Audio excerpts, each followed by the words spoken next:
सबों को जय यीशु उत्साह प्रेज द लॉर्ड। प्रार्थना परिवार फिर से आप सबों का आज की संध्या आराधना प्रार्थना में प्रभु यीशु मसीह के जीवित और सामर्थी नाम से हम सभी प्रार्थना परिवार के भाई बहन मिलकर हमारे अगुआ प्रभु की दासी सिस्टर एस्थर, प्रभु के दास भाई राज, आप सबों का हार्दिक स्वागत करते हैं, हार्दिक अभिनंदन करते हैं। प्रभु ने आज के दिन में फिर से हमें एक साथ मिलाया है, एक साथ जोड़ा है, हमें अपने पास बुलाया है। जैसा उसने कहा कि वह हर दिन हमारे कानों को खोलता है, हर दिन हमें अपने पास बुलाता है। तो जब उसने हमें अपने पास बुलाया है तो आइए इस घड़ी हम एक शिष्य के समान उसके निकट आएँ, उसे सुने कि आज वह हमसे क्या बातें करने वाला है, क्या हमसे बोलने वाला है। हम प्रार्थना में आगे बढ़ते हैं। आइए हम प्रार्थना करें।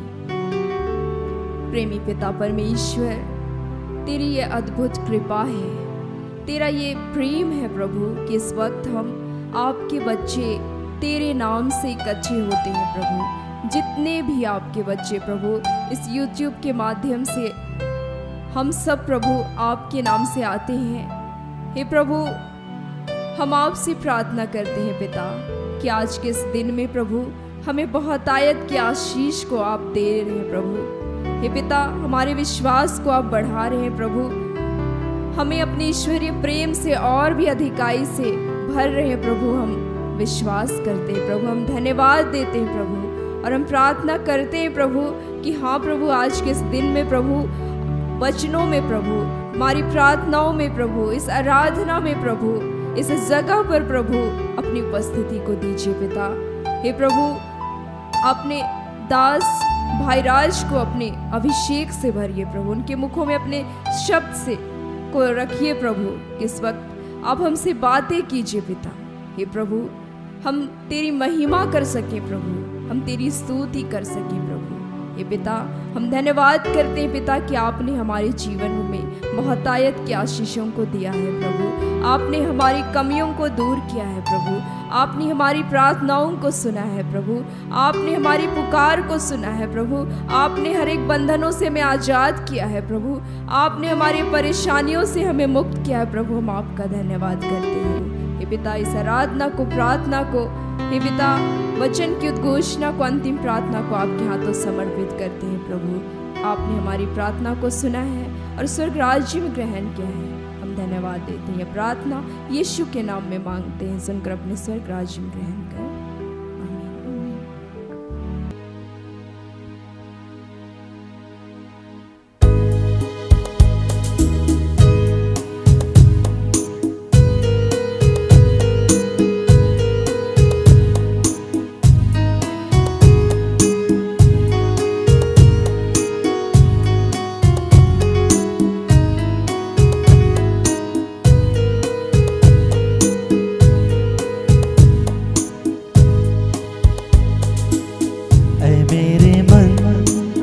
प्रभु की तू आराधना कर, क्योंकि वो भला है।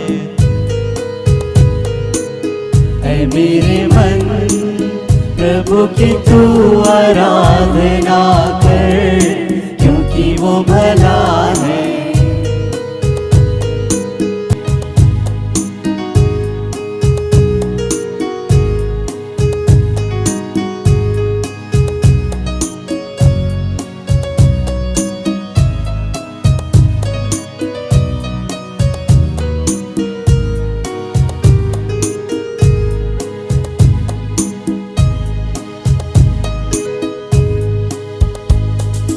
उपकार किए हैं तुझ पर जब तूने नहीं जाना, फिर भी गले लगाया, क्योंकि यीशु भला है। उपकार किए हैं तुझ पर जब तूने नहीं जाना, फिर भी गले लगाया, क्योंकि यीशु भला है। उपकार किए हैं तुझ पर जब तूने नहीं जाना, फिर भी गले लगाया, क्योंकि यीशु भला किए हैं तुझ पर, जब तूने नहीं जाना फिर भी गले लगाया, क्योंकि यीशु भला है मेरे मन, प्रभु की तू आराधना कर, क्योंकि वो भला है। ऐ मेरे मन, प्रभु की तू आराधना कर, क्योंकि वो भला है।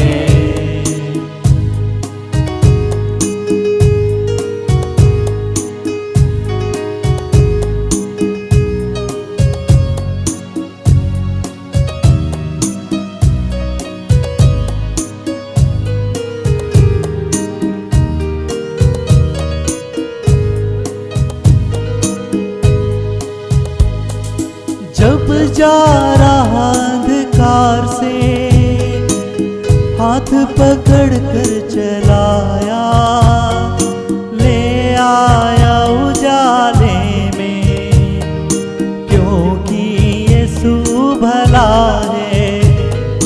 जब जा रहा अंधकार से हाथ पकड़ कर चलाया, ले आया उजाले में, क्योंकि यीशु भला है।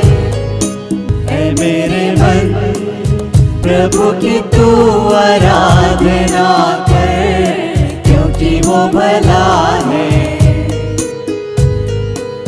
ऐ मेरे मन, प्रभु की तू आराधना कर, क्योंकि वो भला है। ऐ मेरे मन, प्रभु की तू आराधना कर, क्योंकि वो भला है,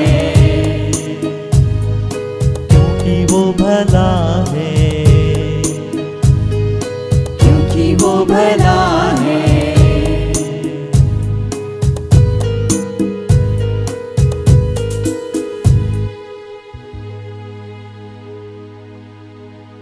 सचमुच में प्यारे पिता, यह आपकी अद्भुत अनुग्रह है, आपकी दया है, आपका प्रेम है प्रभु हम पर, कि हे पिता आज हम आपके निकट आ पाते हैं, आज हम आपकी उपस्थिति में बैठ पाते हैं, आज हम जीवन के मार्ग पर चल पाते हैं प्रभु। धन्यवाद पिता, हमें जीवन के राह को दिखलाने के लिए, हमारे जीवन में अद्भुत कार्यों को करने के लिए, हमारे पापों को, अपराधों को, हमारी दुर्बलताओं को, कमजोरियों को, हमारी बीमारियों को, हर एक बातों को, हमारी चिंताओं को, हमारे डर को, भय को अपने ऊपर ले लेने के लिए प्रभु हम आपका धन्यवाद करते हैं। और इस घड़ी फिर से धन्यवाद के साथ सब कुछ आपके हाथों सौंपते, समर्पित करते हुए बड़े विश्वास के साथ यह प्रार्थना हम यीशु नाम में करते हैं। पिता दया से सुनिए और अनुग्रह से स्वर्ग के राज ग्रहण कीजिए। आमीन।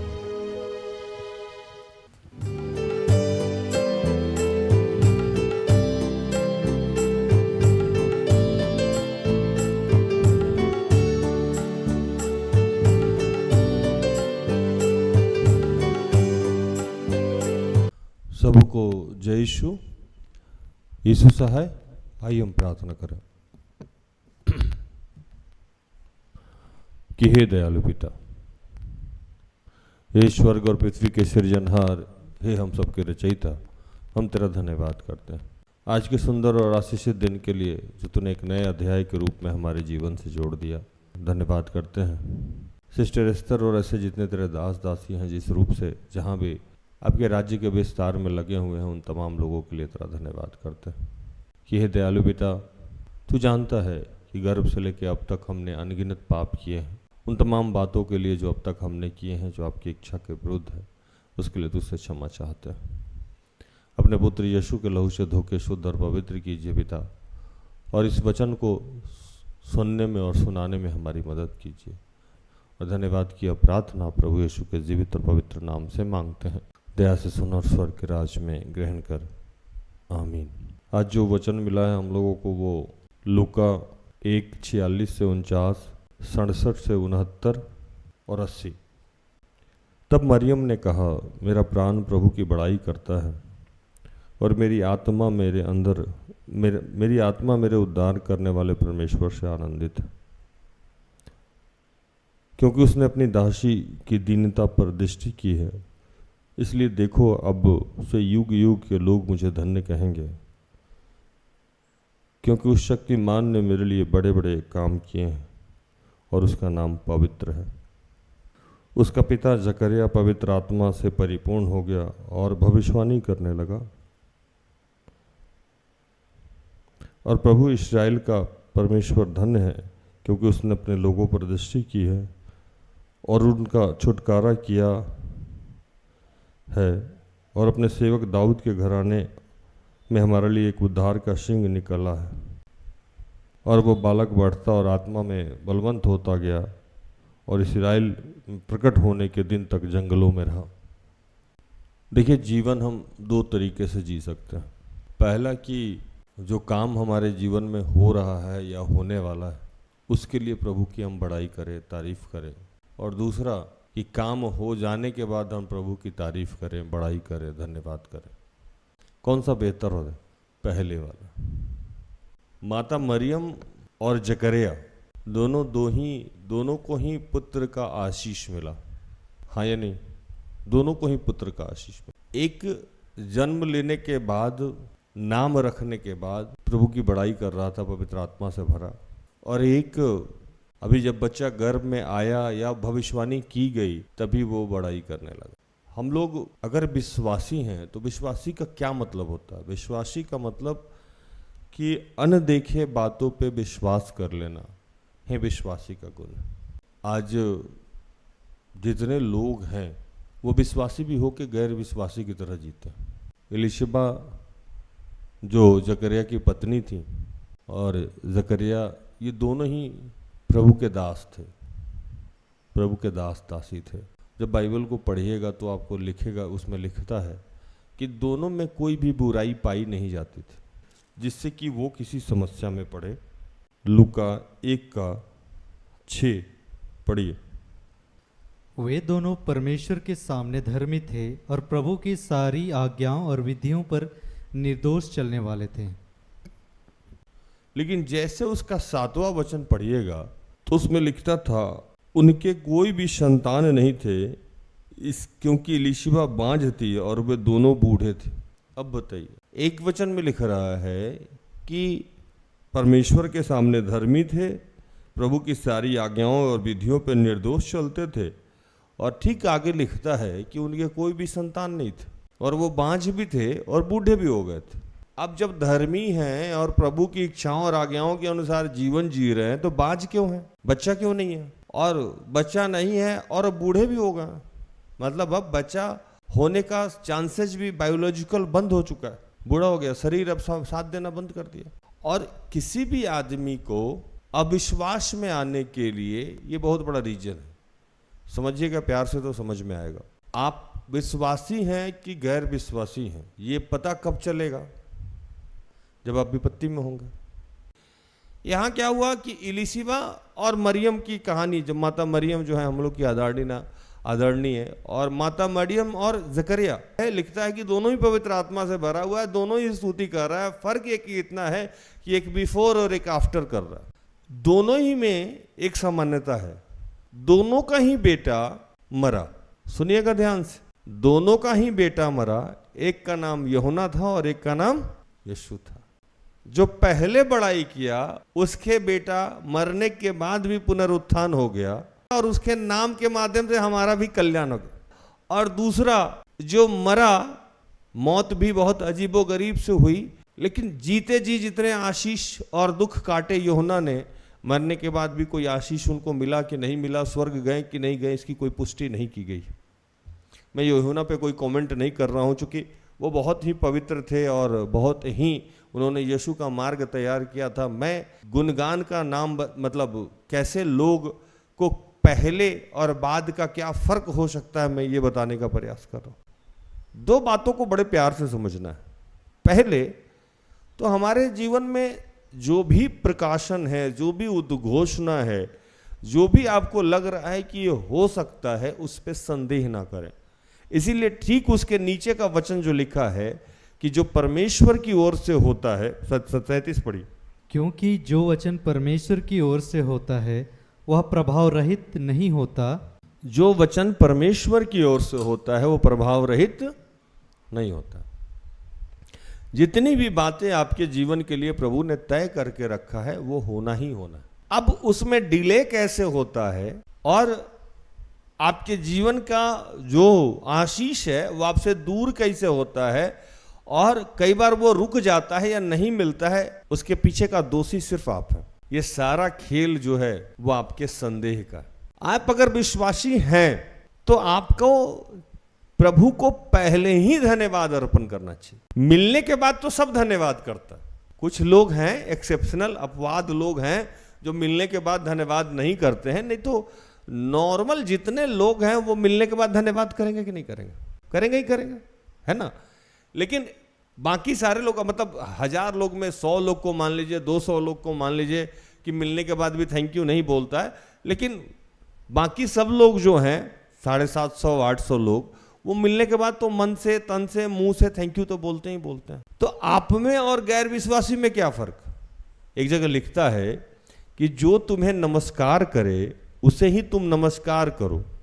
तो कौन सी बड़ी बात है? ये ऐसा काम तो गैर विश्वासी भी करता है ना। अरे किसी प्रभु को नहीं जानने वाले आदमी को आप नमस्कार कीजिएगा तो वो नमस्कार करेगा कि नहीं करेगा? करेगा। लेकिन जो तुमको नमस्कार नहीं करे और तब तुम नमस्कार करो तो ये विश्वासी का गुण है। वैसे ही जब तुमको कुछ मिले नहीं और तब तुम धन्यवादी बनो तो ये विश्वासी का गुण है। एक जगह लिखता है कि निरंतर प्रार्थना करो, हर बात में प्रभु को धन्यवाद करो, क्योंकि प्रभु को यही प्यारा लगता है। हालेलुया।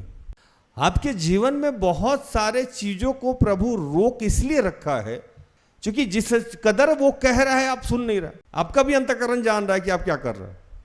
कई बार आपकी शादी नहीं हो रही है, कई बार आपके बच्चे नहीं हो रहे हैं, कई बार आपके जीवन की परिस्थितियां नहीं बदल रही है। उसके पीछे कोई और कारण नहीं है। आप विश्वास की परीक्षा में फेल कर जा रहे हैं और प्रभु वही काम करता है जहां विश्वास होता है। प्रभु वहां काम ही नहीं करता है जहां विश्वास नहीं होता। आज आपको करना क्या है कि जो भी चीज आप जानते हैं या चाहते हैं, या मेरे माध्यम से या सिस्टर एस्थर के माध्यम से या किसी भी दास दासी के माध्यम से, या खुद आपको लग रहा है कि मेरे जीवन में ये होना चाहिए, तो आपको आज से ही उस बात के लिए थैंक यू बोलना होगा, धन्यवाद करना होगा। हम कभी भी किसी को मांगने की प्रार्थना नहीं सिखाते हैं कि मांगिए प्रभु मेरा विवाह करा दो, प्रभु मेरा विवाह, है ना। ये प्रार्थना प्रभु को पसंद नहीं। प्रभु को ये प्रार्थना पसंद है कि प्रभु आपने मेरा विवाह करा दिया, धन्यवाद, है ना। अब यहाँ लोग क्या करता है, प्रभु मेरा नौकरी कब होगा, नौकरी कब होगा, कोरोना बीत गया, उसका नौकरी हो गया, उसका नौकरी हो गया, मेरा अटक गया, कितना बार पीजीटी दिए, काउंसलिंग में छट जाते हैं। प्रभु समझिए घर की क्या स्थिति है। अरे आप ऐसे प्रार्थना करते हैं जैसे किसी अनजान आदमी को आप कोई बात बता रहे हैं, जैसे कोई आपके बारे में कुछ नहीं जानता। वो ईश्वर है, वो सब कुछ जानता है, वह सर्वज्ञानी है। जब आप पृथ्वी पर नहीं थे तब भी वो था, क्योंकि उसी ने बनाया था पृथ्वी को, और जब आप नहीं रहेंगे तब भी वो था होगा। प्रभु को पूरा डिटेल मत बताइए। उसके पास जो सॉफ्टवेयर है ना, उससे बड़ा सॉफ्टवेयर नहीं है किसी के पास, उसको सब पता है। आपको करना क्या है कि आपको पहले ही थैंक यू बोलना है। जब आपको पता है कि ये काम होने वाला है। दुनिया में पृथ्वी पे ऐसा कोई काम है जो ईश्वर नहीं कर सकता है? ऐसी कोई समस्या है जो उसका समाधान नहीं कर सकता है? ऐसा कोई कठिन काम जो वो पूरा नहीं कर सकता? जब ये आपको ज्ञात है तो आपके जीवन की जो प्रबल समस्या है उसको आज की रात आप बैठिएगा और कहिएगा प्रभु धन्यवाद तूने इससे सॉर्ट आउट कर दिया, और मेरा ही नहीं, मेरे जैसे जितने लोगों का ये समस्या था सबका समाप्त कर दिया। देखिए आपको हल्का लगेगा। अब यहां तो उल्टा है। यहां तो समस्या ये है कि हम लोग हाय दादा हाय बाप कैसे होगा ये। जैसे ही आता है ये कैसे होगा, कब होगा, कहां से होगा, ये सारे ही शब्द कब, क्यों और कैसे, ये किस चीज को दर्शाता है? अविश्वास और संदेह को दर्शाता है। कब, क्यों और कैसे। जैसे ही आप प्रार्थना में इस शब्दों का प्रयोग करते हैं, जैसे ही आप डिस्कशन में इन शब्दों का प्रयोग करते हैं, जैसे ही मन में ये सारे शब्द आ रहे हैं उस समय आप अविश्वासी हो जाते हैं। क्या हो जाते हैं? अविश्वासी। कब, क्यों, कैसे? अभी आपको करना क्या है कि अभी आपको विश्वासी बनना है। तो दो कारण है कि अगर आप विश्वास के परीक्षा में हैं ही, क्योंकि अगर आपके जीवन में सारी चीजें विलंब चल रही है, तो विलंब चल रही है इसका मतलब परख रहा है आपको। तो इस परखने में आपको और ज्यादा विश्वासी होना दिखाना होगा।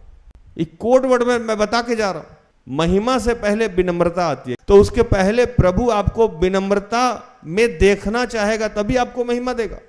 अगर आपके अंदर विनम्रता नहीं आ रही है तो विनम्रता आएगी तभी तो आप धन्यवादी बनिएगा ना। घमंडी आदमी किसी को थैंक यू बोल सकता है क्या? नीति वचन को पढ़िएगा तो लिखता है कि विनाश से पहले घमंड और महिमा से पहले, आशीष से पहले विनम्रता।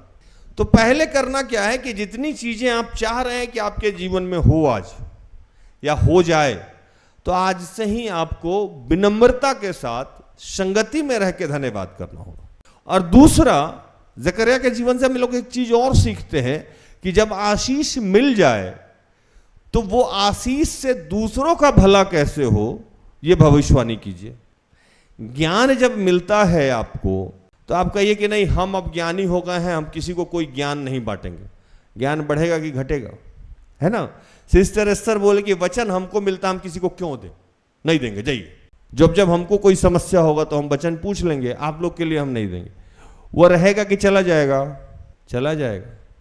क्योंकि प्रभु किसी को कभी भी कोई आशीष दिया है तो वो सार्वजनिक दिया है। इस हालेलुया, ये बात समझना होगा आज आप। लेकिन अगर आपके जीवन में कोई आशीष प्रभु ने दे रखा है और उस आशीष से दूसरे का भला नहीं हो रहा है तो वो आशीष किसी काम का नहीं है। तो पहली बात जो आज हमने सीखा प्रभु से कि जो भी उद्घोषणाएं हुई है आपके जीवन के लिए या जो भी आप चाहते हैं कि हो जाए, उसके लिए आज से ही प्रभु का गुणगान करना होगा कि ऐसा हो गया। दूसरा, जब कोई चीज आपके जीवन में मिल जाए तो अब लोगों का भला कैसे हो ये सोचना है। हालेलुया। अगर आप ऐसी प्रवृत्ति है तो इससे दो लाभ होगा। पहला लाभ कि आपको अगर कोई चीज नहीं मिला है तो वो मिल जाएगा। दूसरा लाभ कि अगर आपको कोई चीज मिल गया है और आप चाहते हैं कि लोगों का भला है तो वो बढ़ेगा। बाइबल में लिखा है, दो तो तुम्हें दिया जाएगा, दबा दबा के, हिला हिला के। प्रभु इन सारे वचनों से आप सबको और मुझे भी आशीषित करे। आमीन। आइए हम आखिरी प्रार्थना में जाएंगे।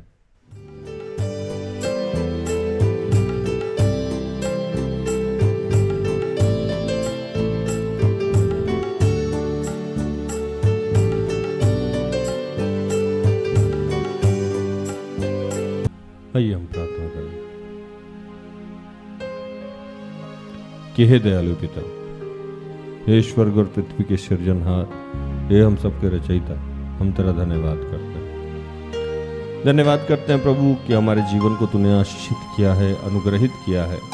हर बीमारी से, हर समस्या से, हर भूख से, हर गरीबी से, हर लाचारी से निकाला है प्रभु। जितने लोग निसंतान थे उनको संतान का आशीष दिया है। जितने लोग अविवाहित थे, विवाह के इच्छुक थे, उनको वर वधु का इंतजाम किया है। जितने निर्धन थे उन सबको धन का आशीष दिया था। जितने कर्ज में थे प्रभु उन सबको मुक्त किया है। जितने लोग बीमारी में थे प्रभु उन सबको तूने मुक्त किया है प्रभु। जितने मरण शैया पे हैं प्रभु उन सबको तूने मुक्त किया है प्रभु। पूरे विश्व में तूने शांति, समृद्धि कामना की है प्रभु। पूरा विश्व विश्वासी हो गया है पिता। हम तेरा धन्यवाद करते हैं और वंदना करते हैं।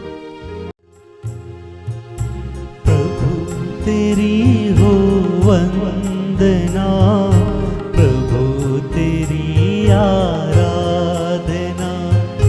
प्रभु तेरी हो वंदना, प्रभु तेरी आराधना। प्रभु तेरी हो वंदना, प्रभु तेरी आराधना। प्रभु तेरी हो वंदना, प्रभु तेरी आराधना। यह दयालु पिता, ऐसे जितने लोग जहाँ बीमार हैं, परेशान हैं, लाचार हैं, जिनको सर्दी है, खांसी है, जिनके सिर में दर्द है प्रभु, जिनके बदन में दर्द है, जिनके आँख में कोई समस्या है, किसी प्रकार से बीमारी से कोई जूझ रहे हैं, जितने बुजुर्ग माता पिता इस वक्त मरण सैया पे हैं प्रभु, मैं उन सब के लिए प्रार्थना करता हूँ कि प्रभु उन सबको तूने चंगाई दी है। हम तेरा धन्यवाद करते हैं प्रभु। ऐसे जितने बच्चे हैं जो बेरोजगार हैं प्रभु, एग्जाम दे रहे हैं, उन सब के लिए मैं प्रार्थना करता हूँ कि तूने कहा था कि तेरे पुत्र यीशु के निर्धनता के कारण हम सब धनवान हो जाते हैं प्रभु। जितने बेरोजगार बच्चे हैं, जितने लोग प्राइवेट सरकारी नौकरी करना चाहते हैं, फैक्ट्री और इंडस्ट्री लगाना चाहते हैं, उन सबको तूने आशीषित किया है प्रभु। ऐसे जितने बच्चे हैं प्रभु, जहाँ भी हैं प्रभु, उनकी जो भी समस्याएं हैं उन सबका तूने समाधान किया। हम तेरी वंदना करते हैं प्रभु। इस देश के प्रधानमंत्री, राष्ट्रपति, जितने मुख्यमंत्री हैं, राज्यपाल हैं, जितने भी सरकारी गैर सरकारी पदाधिकारी हैं, मैं उन सब के लिए प्रार्थना करता हूँ कि प्रभु उन सब ने और हम सब ने कोई भी ऐसा कार्य किया हो जो आपकी इच्छा के विरुद्ध हो, हमारी रक्षा कीजिए, रखवाली कीजिए, हमें क्षमा कीजिए प्रभु। मैं प्रार्थना करता हूँ प्रभु, जितने तेरे दास दासी हैं उन सब के लिए, जितने अनाथ बच्चे हैं मैं उनके लिए प्रार्थना करता हूँ, जितने विधवा और विधुर हैं उनके लिए प्रार्थना करता हूँ। मैं प्रार्थना करता हूँ जितने लोग यात्रा में हैं प्रभु, उनके लिए प्रार्थना करता हूँ। मैं प्रार्थना करता हूँ कि प्रभु जिनके भी जमीन संबंधित कार्य है प्रभु, उनमें जो भी बाधाएं हैं उसको पूर्ण कर। मैं प्रार्थना करता हूँ प्रभु कि जितने लोग प्रभु इस वक्त कर्ज में है प्रभु, जो डिप्रेशन में है, जो सुसाइड करना चाहते हैं प्रभु, तू उन्हें मुक्त कर रहा है। मैं प्रार्थना करता हूँ जिसके भी इस वक्त कान से खून निकलना है प्रभु, उन्हें स्पर्श कर रहा है। हम तेरा धन्यवाद करते हैं, सब कुछ आपके हाथों में समर्पित करते हुए इन तमाम प्रार्थना को प्रभु यीशु के जीवित और पवित्र नाम से मांगते हैं। दया से सुन और स्वर्ग के राज में ग्रहण कर, आमीन। तो धन्यवाद, प्रभु आप सबको आशीष दे। आशा करते हैं कि आज के प्रार्थना से, आराधना से, वचनों की उद्घोषणा और अंतिम प्रार्थना से प्रभु ने आप सबको स्पर्श किया होगा। आज के लिए इतना ही, प्रभु आपको आशीष दे। जय यीशु सहाय, प्रेज़ द लॉर्ड। सारे दिल से, सारे मन से